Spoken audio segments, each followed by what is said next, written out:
J-Tech Studios in Atlanta, Georgia. It's America's favorite game show podcast. Tell them what they've won.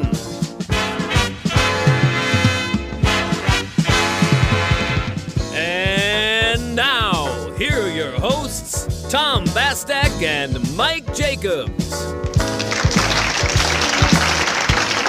And welcome, everyone. It is another great episode of America's favorite game show podcast. Tell them what they've won. I am one of the game show guys, Tom Bastek, alongside of me, my cohort, my co-host, the amazing, the incredible, the beautiful. Wow, thank you so much. Mike Jacobs, also one of the game show guys.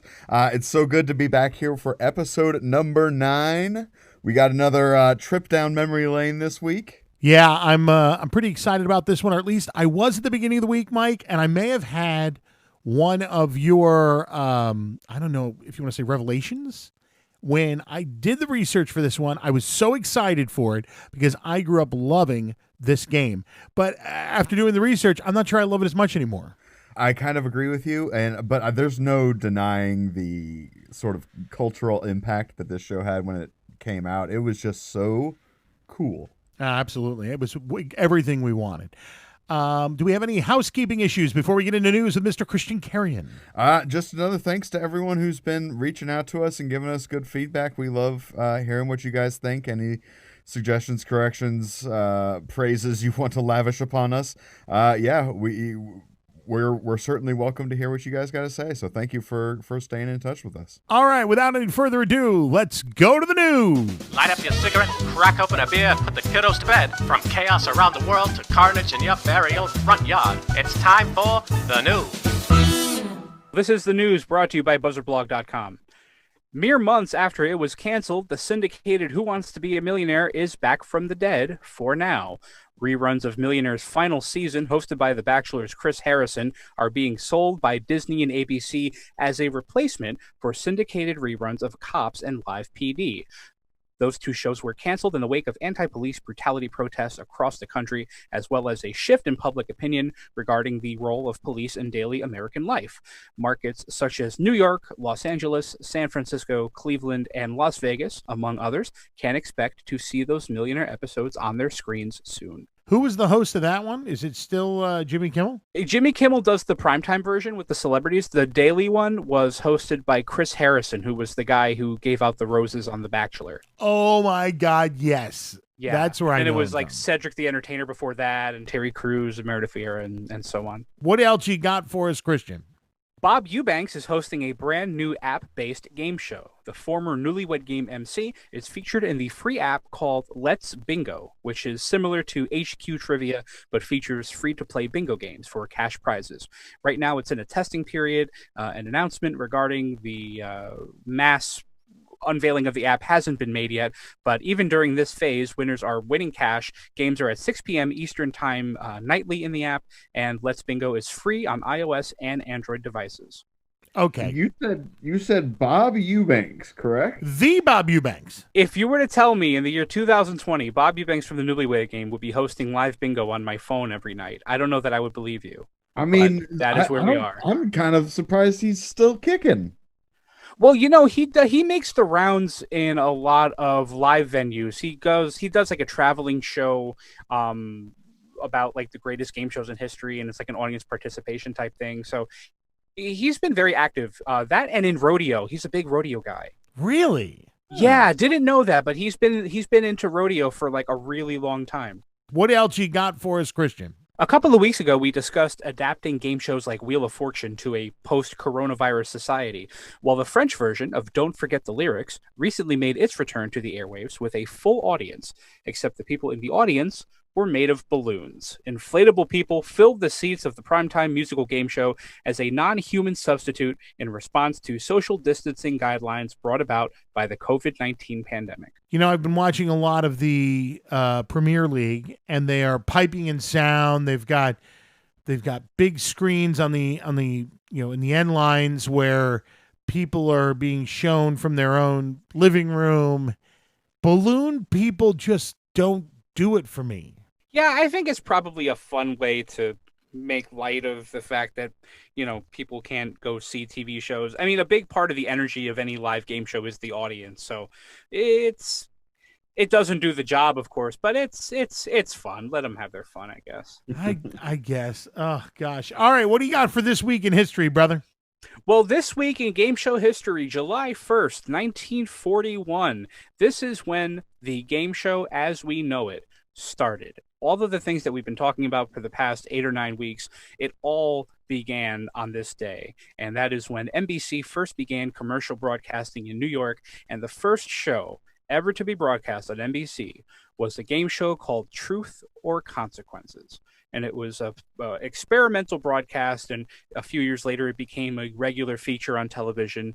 It was still hosted by the creator, Ralph Edwards, and of course later became famous as the first nationwide game show hosted by Bob Barker. He made his national hosting debut on Truth or Consequences.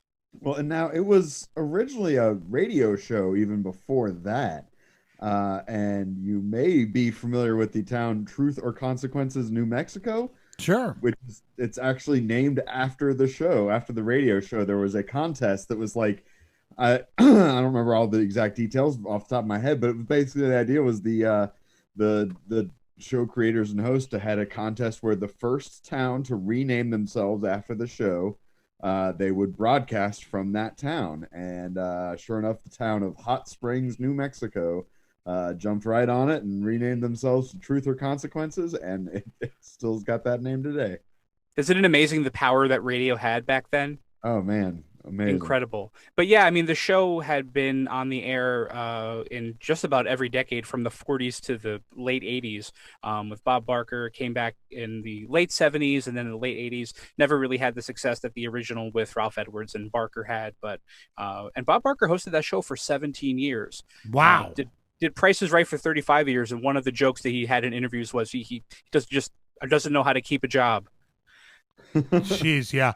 All right, so I'm just going to throw this out there, guys. I want to see what your opinion is, but I would say podcast is a pretty important media at this point. Radio was very important. I think podcasting is very important now. Am I right? I'd agree with that. Well, it's more important now than ever. People need a sane voice in the world to listen to. So here's what we're going to do. Even in the world of COVID, we are going to throw it out there and say, if there is a town in the United States that would like to name themselves, tell them what they've won. We will come and broadcast live from their town if they rename it. I'm 100% down with that. I will pay for my plane ticket to go to whatever town wants to rename themselves after us. I will also make a batch of fried chicken for every person who comes to listen to us record the podcast when we go. Wow, you'll make a whole batch of fried chicken for them? One whole batch. Wow. Okay, so the gauntlet has been thrown. It's been laid. Give me a town, any town in America. If you name yourself, tell them what they've won. We'll come out and broadcast live, and Christian will serve up fried chicken for one bucket for each person. It depends on how many people we get. That part. We'll hammer that out, dude. I'll help you make them. Trust me. I love cooking. We're good on that. We'll cook up some major fried chicken. We'll bring it. No, everyone, don't respond all at once. We only need one town. So that's absolutely fantastic, Michael. Anything else you need to hit on? I'm all good. Thank you, Christian, for joining us again. My pleasure, as always. Thank you guys for having me. All right, let's do some Buzzer Blog plug real quick so we get those guys taken care of.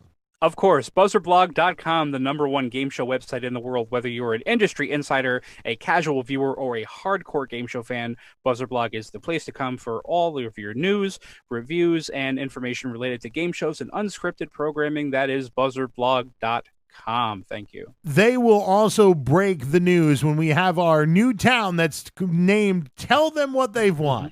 We'll be the first ones on. We'll be the first ones on the scene. Christian, thanks so much, man. We'll see you again next week. Oh, it is my pleasure. Thank you, guys. All right. Well, news with Christian out of the way. I'm excited to get into remote control here. Yeah, same here. I think maybe I didn't have it to the same level that you did. I see what you mean about maybe the show is not as great as it once was. I certainly didn't have any sort of Double Dare moments with this one. But it's fine. It's a fun little show. It was good. I watched a whole episode because I really wanted to find out if I was going to have any of those Double Dare moments with this. And I laughed because, clearly you've got a little bit older group of kids that are being in this. This is like the college kids. Yeah, they're definitely college age. That are being the contestants for this. So the prizes were a little bit more appropriate for college age kids, and they were really cool. And we'll get into more of that, but I definitely was hoping to strike some sort of nostalgia there, and it did not. It was nothing like when we watched Double Dare, and I watched it again and said, I still want that Nintendo. I still want to go to Disney World. Yep, I agree. So let's take a break. When we get back, we're going to get into the gameplay of Remote Control, MTV's very first game show. You've been listening to America's favorite game show podcast, Tell Them What They've Won.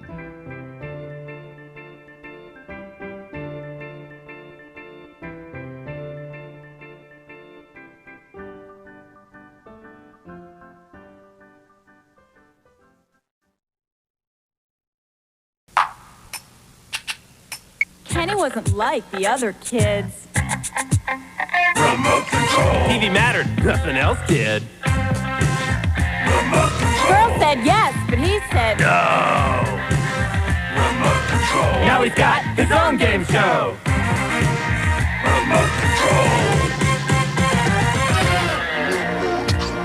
And welcome back. If you know that theme song, you know Remote Control, MTV's first foray into game shows, and another first as well, right, Mike? Well, it was their first non-music show of any kind, whether a game show or otherwise. And that's where some people feel like MTV started to go downhill. Well, I mean, I don't know. At least they were still showing music videos at this point, so... I definitely remembered when VH1 came out too, and we had both. And MTV became this, like, everybody was just watching The Real World. And so we were all flipping over to VH1 because we were like, they have real music there. That's the real authentic. VH1's videos were always like Phil Collins and like Hey. Dad Rock. Hey. I'm just saying, it wasn't. Listen, it wasn't Dad Rock at the...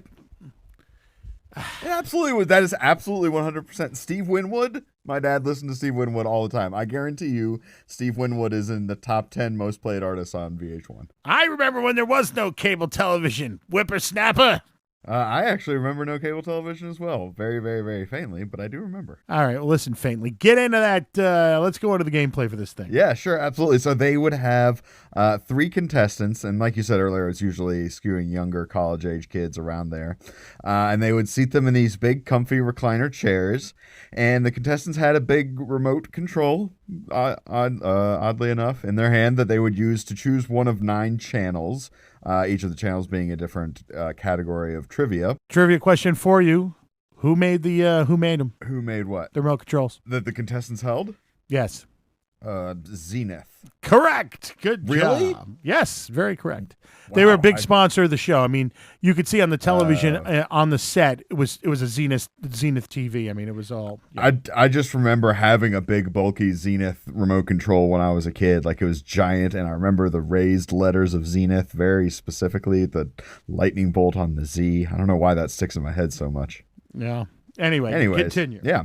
So when you initially choose the channel, you don't know what the category is, but once it's revealed, obviously you do. And it's just sort of a toss-up question. Whoever buzzes in and gets it right will get points, but you do lose points for a wrong answer, which is, I guess you don't really see that a whole lot in game shows, like in Jeopardy, I guess. But anyways, whether you get it right, or when you get it right, rather, you can either keep going in that channel, and the question will get harder and you'll get more points for it, or you can switch over to another channel. And all of the questions were very pop culture. It was usually music related, or TV shows, movies every now and then. Again, we're talking about a younger demographic with MTV, the, high school, college age kids who they want questions geared towards them, so they're going to make them very pop culture-y, very young and hip. And it was cool, too, because it was like the very first time. I remember reading something where they were saying for the first time ever, you weren't a nerd if you could name all of the spin-offs of Happy Days. Yeah, that's a really good point. I never thought about that, but this did make that kind of nerdy trivia knowledge seem cool. Oh, yeah, it did. Yeah, Yeah, I wanted it to be did. on that show so bad. I wanted to be strapped into a recliner so bad.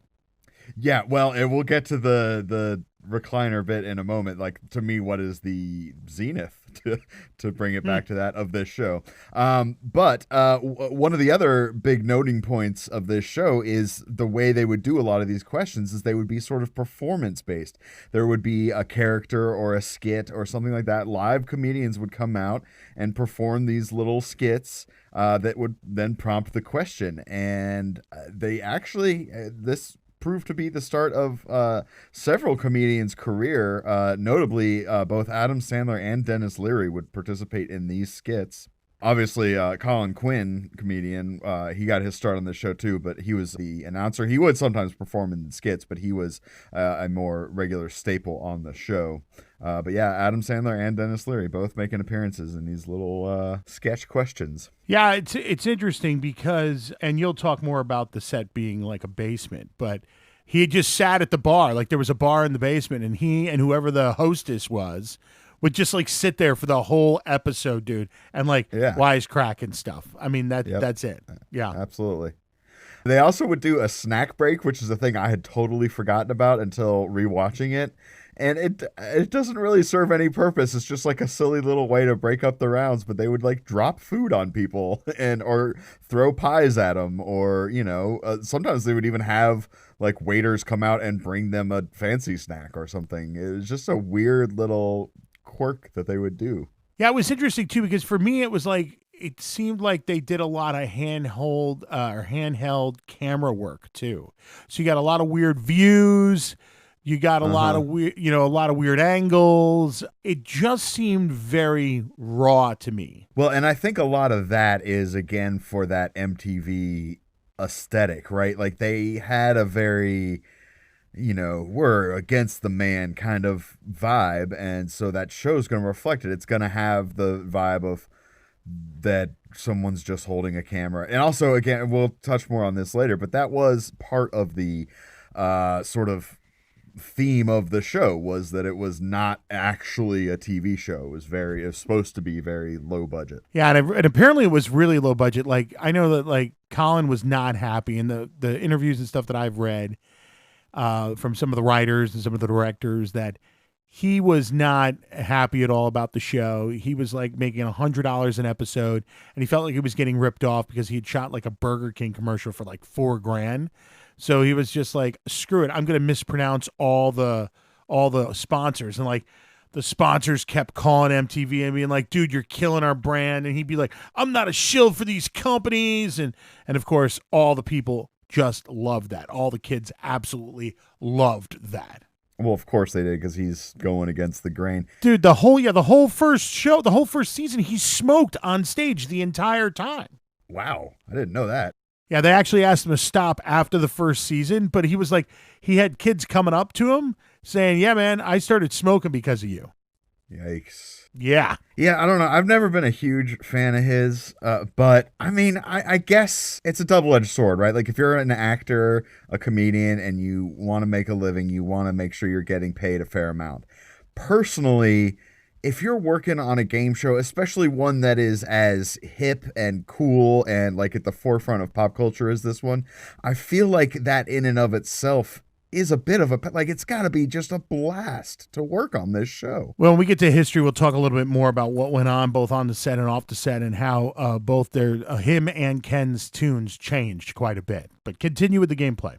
Sure, absolutely. So after the rounds of questions, there were 2 rounds of the channel's questions. The contestant in last place was eliminated, and like I was saying earlier, this is the linchpin of this show. They would always have a sort of breakaway wall behind the chairs, and the chair would either get pulled back really fast or flip over or turn around. They'd get eliminated in some sort of spectacular manner. And a lot of times what I always thought was really clever is they would like pull the chair back, and then you'd hear a bunch of like fake screaming and like lights going on and stuff. And then the chair would come back out and there'd be like a fake skeleton sitting in it or something. Again, Yeah. it didn't serve any practical purpose, but it was fun and it was cool and it was silly in a way And that then you didn't see game shows doing at the time. Yeah, and then the whole audience would sing a song. They'd either sing like "Na Na Na" or "Hit the Road Jack" or whatever. And I was just watching that, going, "Yeah, man, just it's got to be so cool to be in that audience, man." And I mean, they made it look like there was 100 people there, but it couldn't have been more than about 50. Oh, yeah, I'm sure that was a very small studio. So after the first loser contestant is eliminated, we now go to the lightning round, which they called a think fast round for some of it, which is a weird distinction to make, but whatever. So this would just be real quick fire trivia questions between the two contestants. Again, very pop culture based. And it was just, I think it was 90 seconds, something like that, of just rapid fire questions. And all you're doing is eliminating the next contestant. Whoever gets the most is going to get to go on to the final grand prize round, which to me is maybe one of the best final rounds I've seen in a game show. I absolutely love this and I could play this for hours on end. But what they would do is they would have this big wall of 9 TVs, and each TV is playing a different music video, and they would show it all 9 of them at once for like a second, and then it would go through them one at a time, and you had to name what the music videos were. And it's just such a cool thing because like you're probably hearing it in the middle of the song, so it may not be instantly recognizable. Plus, with the audience noise and whatnot, you got to know from the video itself. It's such a cool concept. I love it. Yeah, that actually changed because it started from like you get strapped into a Craftmatic bed in front of that screen. It looked like green grass almost with like 9 different screens on it. Uh-huh. And then it switched to like a wheel that would turn around and you answered questions. And every time you answered a question, there was 9 monitors going around you, and that monitor would light up. And when the wheels stopped turning after X amount of seconds or whatever it was, if you either had answered all the questions or your head was pointed at a monitor that was lit, you won the grand prize. So you didn't even have to get all 9 of them. Right. Well, and you didn't have to get all 9 of the music video ones either. And the reason why they changed to that wheel system was because that was for the syndicated version that ran later. And they did not get the broadcast rights to show the music videos. So they had to come up with a different method. Yeah, and the final one they went to, and I don't know if it was the very final, it was where they upped it. The wheel came up like 45 degrees or 22.5 degrees, so that you were sitting on like an angle, and you had 2 monitors, one above you at your head and one at your feet, and they spun you around and played videos, and you had to tell what each person's video was. Yep, I remember that. So that was crazy. And then for some reason, then everybody used to get on the wheel with the contestant at the very end of the game. It was like weird. I don't know. Go ahead. So you're playing that for the grand prize, which is typically like a car or a trip or something like that. They eventually went to money at one version of the show, but for the most part, you're just winning prizes, which is a little bit of a bummer given the demographic. You'd think that college kids would be the people who need to win money, but I suppose, like you said, it's super low budget. It's easier to give away a car that someone has provided through sponsorship than it is to give away money. True. The other thing is what I really liked about it. This was one of the few games that not only gave away consolation gifts to the losers, but they actually like told you about them in the thing. It would be like, consolation prizes, or the non-winners today picked up blah blah blah blah blah. Everybody got a take-home game of the show, which is cool, obviously. But a lot of times the losers got like either a CD of television's greatest hits, or a Zenith remote control, universal remote control, all kinds of neat stuff that the losers would get. I bet that television's greatest hits CD is awesome. I actually have it, so if you'd like to borrow it, you bet I do. I have both volume 1 and 2. Of course you do. Of course I do. Anyway, the other thing is that on the show that I watched, the consolation prize, you're going to love this, a handheld spelling dictionary. Oh, I remember those. Yeah. What, Franklin? Was that the name of the company? I forget. It was Franklin or Texas Instruments or something. Yeah, probably one of those two. Man, I forgot all about those little things. Yeah, they gave one to all the people who didn't win on the show. All right, we're going to take a quick break. When we come back, we are going to talk about the history of the first ever game show on MTV. Remote Control. You're listening to America's favorite game show podcast, Tell Them What They've Won.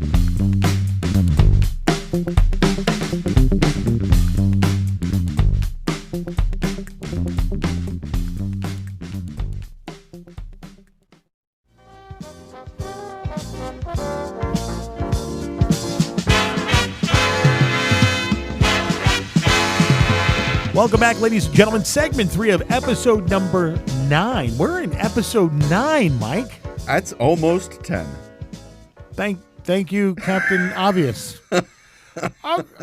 Okay, let's talk about the history of the game show Remote Control on MTV. Yeah. So it started on December 7th, 1987. It began with Ken Ober as the host. Of course, he was the host for the entire time, along with, as we mentioned earlier, Colin Quinn as the announcer, the side guy, the dude who hung out and made jokes. I don't really know what his role was, but he was there.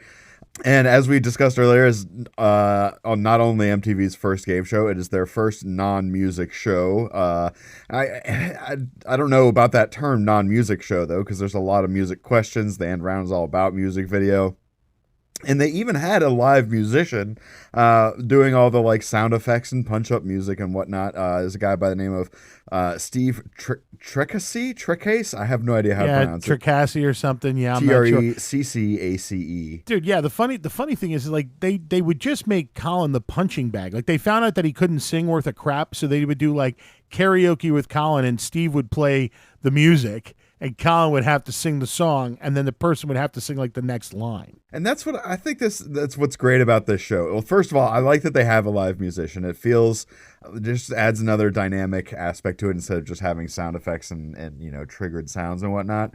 But it allowed them to do dumb games like that where whether the person is singing well or not, it's a fun game of here, I'm going to sing a song, but then it's made funnier and more enjoyable by the audience when the person doesn't do it well. Yeah, and I also really like the whole sketch thing. Like I really wish they would incorporate that into more modern day game shows, because that like little like just seeing Adam Sandler come over playing some goofy character to ask a question was just great. Yeah, I totally agree. I love watching all these little sketches. They're not like funny or really hold up. But again, it's just such a unique spin on the game show format. I think it's very clever. They definitely, when they put it together, they really made like waves by doing this. It was great. The funny thing is that they really hated it. Ken Ober and Colin Quinn were like not digging this in the beginning. They were like, what the hell are we doing? And then they went on to like some sort of publicity tour, like across college campuses or whatever. And they were literally treated like gods. They were getting laid like every day. Oh, really? Oh yeah, that's at least this is what I'm reading in the tell-all, the expose, if you will. And their tune changed immediately. Oh, no kidding.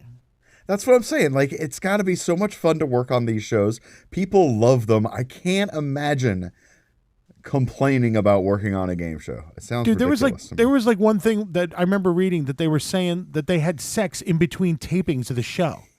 Like women would come out of the audience and Colin or Ken from the audience. Yeah, it would be like, "Hey, yeah, how are you doing? Hey, come on back." And they'd go have sex with the girl and then come back out. And I don't think it was just them. I think what's her face, Carrie Werner was doing it too.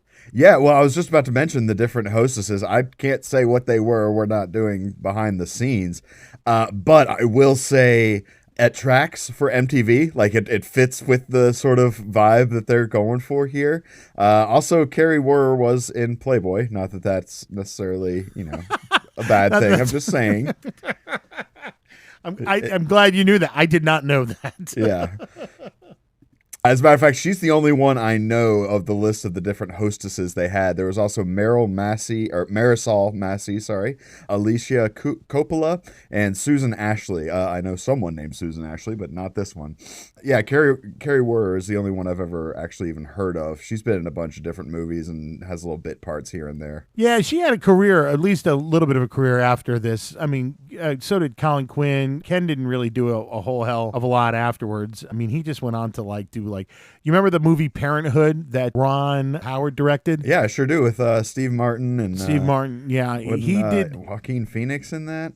Yeah, I think so. Ober was in the television show of that. He played one of the neighbors, I think. And then That was a good show. Yeah, I never watched it at all. It And was then- not the humor that the movie had, but it's a decent show. It was still decent.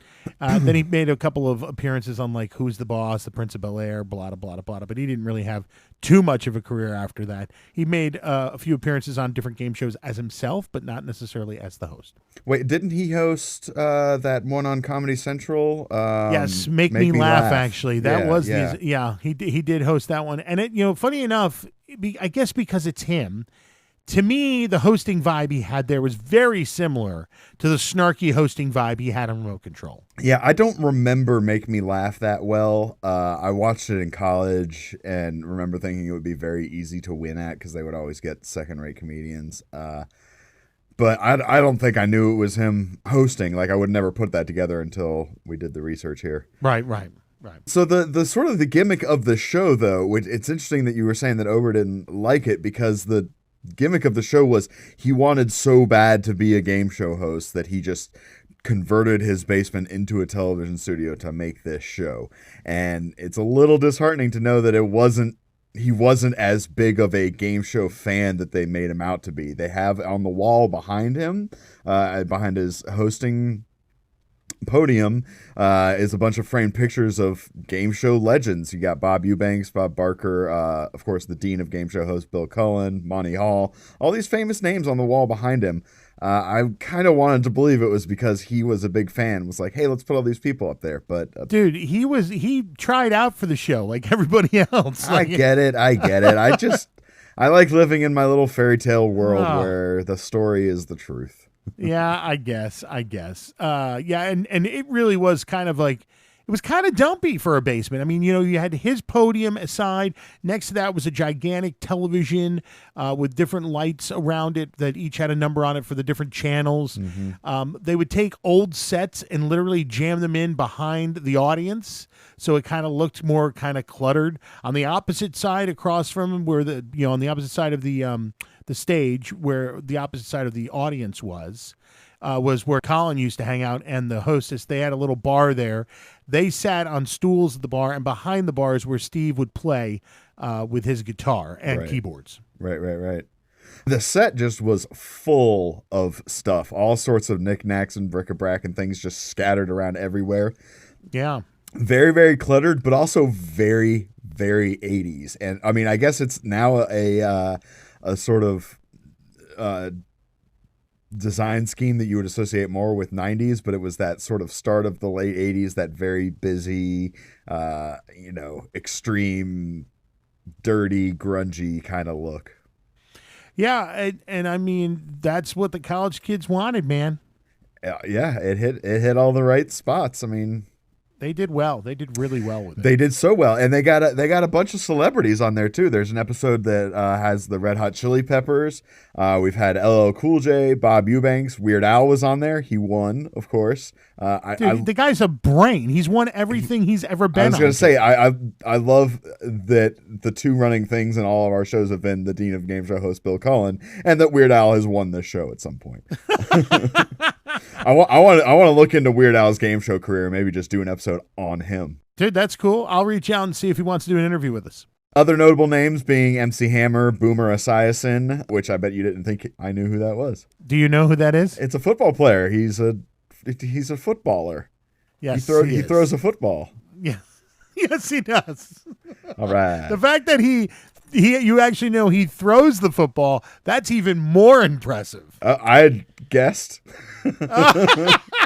Don't they all throw the football at some point or another? No, they don't. So that's fine. Some people throw, some people catch, some people block, some people kick. Yeah. All right. Well. Yeah, but now here's the real question: is what team did Danny Bonaducci play for? Danny Bonaducci played for the Partridge Family. Yes, he did. Oh, that's an interesting thing. Yeah, and funny enough, the Weird Al episode, real interesting. Guess who was in the audience that day? Weird Al's wife. No, Molly Ringwald in the audience, just checking it out. Wow, that's cool. Yeah. Pretty cool, huh? Yeah. So yeah, like we said, it's been very popular. It got quite a name for itself. There were several international versions, including one that was in Puerto Rico that was not licensed and ended up getting shut down, and was hosted by a member of Menudo, if you remember them. Oh, dude, I had a Toto Rock. I had it. Yes, the LP. For some reason, when you started that sentence, I thought you were going to say you had a Menudo poster, and that would have been fantastic. I don't know if I had the poster. I did have 2 of their LPs. I had a Toto Rock, which was their Spanish album, and then they had an English album they came out with next, where they all had colored. Like a Toto Rock has them all in white shirts. The following one, there was all in colored shirts, and they may have cycled out a couple of the older kids at that point. But it was an English speaking album. I had that one as well. I didn't know you were such a Menudo fan. Dude, Menudo was the bomb. Apparently. Also, there was a Nintendo game for the original NES system in 1989. Dude, God, it's terrible. It's not great. There's a full playthrough on YouTube. If we can put this up on the website when we post the episode, we'll do it. That would be great. But yeah, I mean, it is just the same, like 4 bars of music looped over and over again with just terrible graphics. It was kind of fun watching it just because I liked playing along with the trivia questions because I'm a trivia nerd. But yeah, it's not a great game. But yeah, 5 seasons, almost exactly 3 years, and then it itself went off the air on December 13th, 1990. That was our farewell to remote control. Would you like to know why? Ratings weren't good. Ratings were great. Oh, okay. Well, then why'd they get rid of it? So what happened is the people at MTV felt like if they weren't changing and they weren't growing, then they were dying. So they were like, even though this is great, we're moving on to something else. So they literally cut it. And a lot of people are kind of bummed about it because the ratings were doing very well. I was gonna say, like, I mean, what do I know as a kid when, like, I was maybe 10? 10 by the time this was ending. What do I know? But like I said, this was such a cool show. It was like how Double Dare was the first show that was like very obviously like made with the kids in mind. This was very obviously made with teenagers and college kids in mind. Like, it really knew what they were looking for. Yeah. And as I said, I thought it was really great at the time. I was like, 15 when it went off the air. And I will tell you this, I watched as many episodes as I could get my hands on, man. It was so great. I wanted to be on that show so bad. Yeah, I always wanted to get in the chair that tipped over backwards. I always thought that one would be the most fun. I didn't care. I just wanted to get on the show. And half the time, like, I mean, I knew was pretty good at that point with what was going on television and pop culture. Like, I pretty much had my finger on the pulse, so I did pretty good at it. Nowadays, I would not do as well on a pop culture show. I think if you did 90s pop culture, I would kill it. If you did today's pop culture, not a chance. Yeah, not a chance in hell. I hear you. All right, anything else before we give our ratings for this one, Mike? I think that's it, brother. All right, I think we should use channels. What do you think? Channels sounds great to me. Would you like to go first? Yeah, I'm gonna...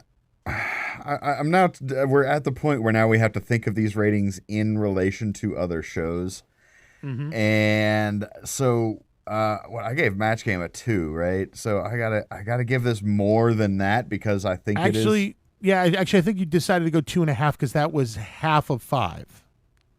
No, I think that was the Cash Cab thing. I wanted to go 2.5, but then I ran up to 3.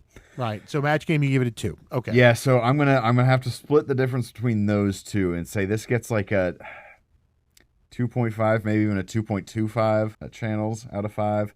It's a fun game. It's fun to play along with. There's a lot of bits with the comedians in early roles. But at the end of the day, it doesn't hold up. It's the bits are not that funny. It's kind of cringy to watch even at some points. It is what it is for its time, but if I'm rating this now as an adult watching it back, it's not doing much for me. I have to tell you, I didn't get the nostalgia that I was going to get, that I was hoping I was going to get like I did with Double Dare. I definitely would give it a 2. I'm going to go probably 2.25 on the channels. My feeling is that whether the bits held up or not, the gameplay was really, really cool, and it was different, and it was exciting because it was new at the time.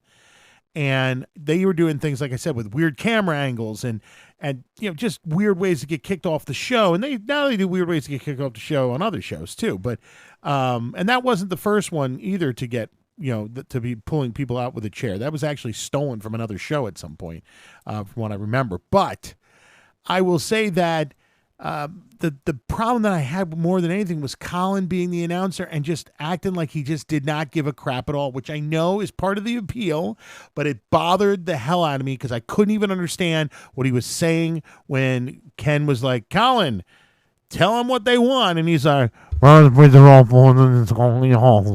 like, what the hell is that? The hell is that? Yeah, I agree. It definitely takes away from the enjoyment of the show when you don't watch the people who are making it enjoy it. But I mean, I'll say it now because I don't think he's ever actually going to listen to this podcast. I'm not a big fan of Colin Quinn. So, Well, if he was listening, he'd be like, fine, I'm not a big fan of you either. Well, and I mean, he's made a lot more money than me. So, Absolutely. All right, well, that's all we have time for today, Mike. Thanks, Tom. Thank you to Christian and the folks at BuzzerBlog, and of course to everyone who takes the time to write to us. Tune in again next time when we bring you the latest and greatest in the world of game shows, as well as a brand new featured show, too. And remember, you can catch us online at Facebook, Twitter, Instagram, and of course, tellthemwhatthey'vewon.com. Please subscribe, share, like, and drop a review if you like what you heard. And if you didn't like it, you are off the air. Shutdown initiated. Wait, Mike, you just took us off the air. Oh, hang on. I got this.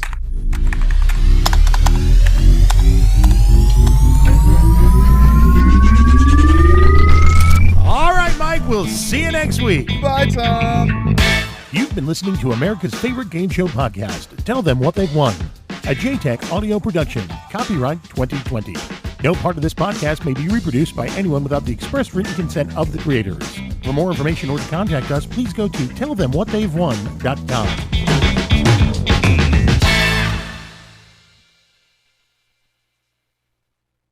All right, Tom, what'd you learn this week?